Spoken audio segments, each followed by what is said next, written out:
Hai guys, salam sejawat. Balik lagi di channel Doc on the Border bersama saya Dr. Egi. Dan beberapa hari yang lalu saya sempat memposting video berjudul stigmatisasi COVID-19.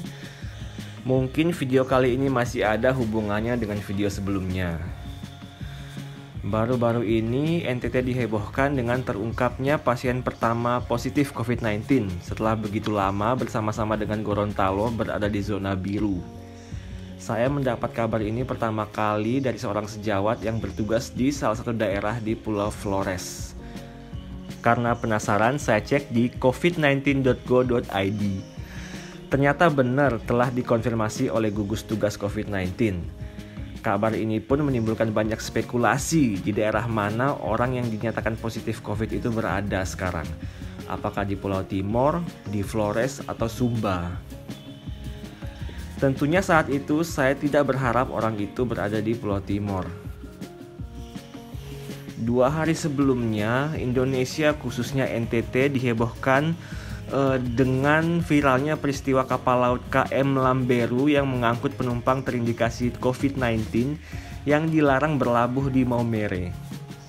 Sontak para penumpang yang melihat kapal mereka dihalang-halangi petugas patroli laut menjadi panik, marah-marah, bahkan ada beberapa yang terjun dari kapal. Keputusan pelarangan ini dikeluarkan sendiri oleh bupatinya, Bupati Sika dalam hal ini. Dalam suratnya disebutkan bahwa ada 3 orang ABK yang sebelumnya melakukan pemeriksaan rapid test dan hasilnya positif. Surat tersebut ditujukan kepada PT Pelni Indonesia. Tapi kok kapalnya tetap melaut? Itu menjadi pertanyaan tersendiri.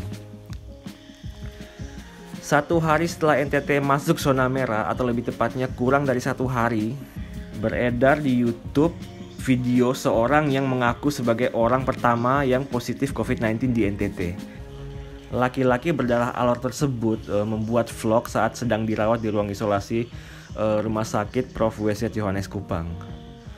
Apa yang saya takutkan benar-benar terjadi. Orang tersebut berada di Pulau Timor. It means masih satu daratan dengan Atambua.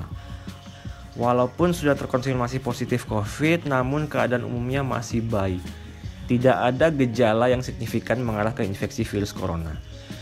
Tentu saja vlognya beliau ini menuai banyak kontroversi. Yang pertama, bermunculan berbagai forward message via WhatsApp. Yang disorot terutama adalah akun sosmed yang bersangkutan.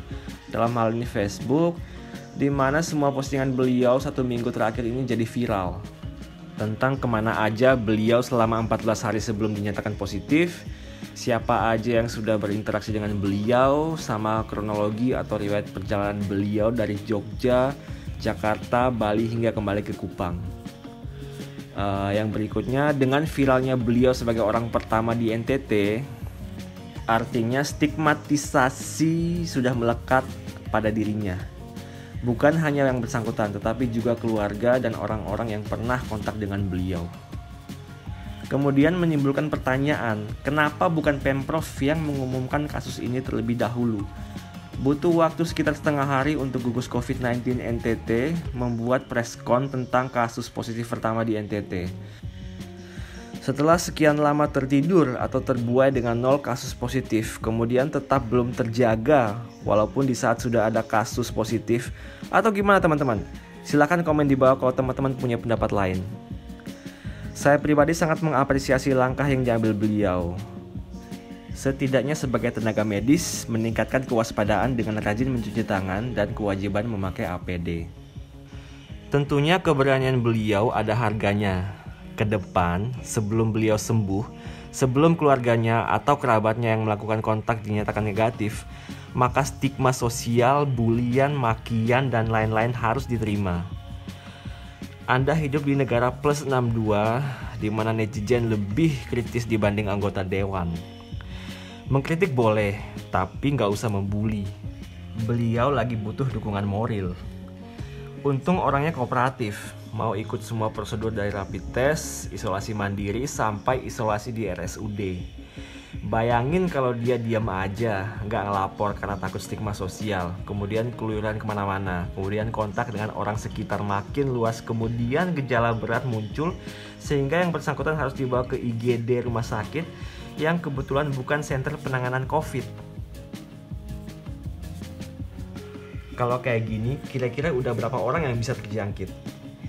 Bisa aja saya pas di rumah sakit atau Anda secara tidak langsung pernah berpapasan atau bicara dan sebagainya dengan orang tersebut.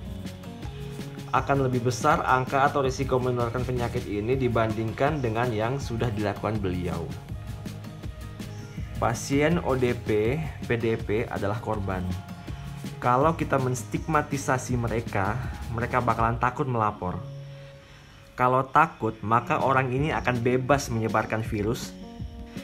Seperti sebuah bus yang ngoper atau nurunin penumpang dari satu bis ke bis yang lain. Apa sih enaknya ngebully? Kalian dapat apa dari ngebully? Jaga jarak dengan penyakitnya boleh, tapi tidak dengan orangnya. Atau terserah teman-teman deh, mau menghindari orangnya sekalipun, tapi jangan menambah beban moral mereka. Dukung dengan doa atau melalui sosmed beliau sehingga terus semangat menjalani masa sakitnya.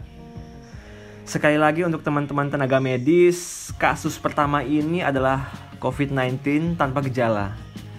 Tetap waspada dimanapun sejauh sekalian berada atau bertugas. Ayo pakai APD sesederhana apapun. Jangan menunggu jatuh korban lagi di antara kita. Untuk yang di pelosok seperti saya, gak usah menunggu atau mengharapkan bantuan dari pemerintah karena prosesnya sangat panjang dan sangat ribet. Teman-teman bisa mengusahakan APD secara pribadi maupun kolektif untuk sementara. Lindungilah diri kita masing-masing sebelum menolong orang lain. Lebih baik inisiatif daripada terus mengeluh, karena orang kesehatan juga seperti bus. Kalau mogok, penumpangnya akan nyari bus lain yang belum tentu sampai tujuan dengan selamat. Belum lagi membludaknya penumpang lain yang menunggu di halte karena menunggu bis kita. Karena pada dasarnya pelayanan kepada masyarakat harus tetap berjalan karena tuntutan profesi. Oke, thanks buat teman-teman yang udah nonton video ini. Saya Dr. Egy and this is Doc on the Border.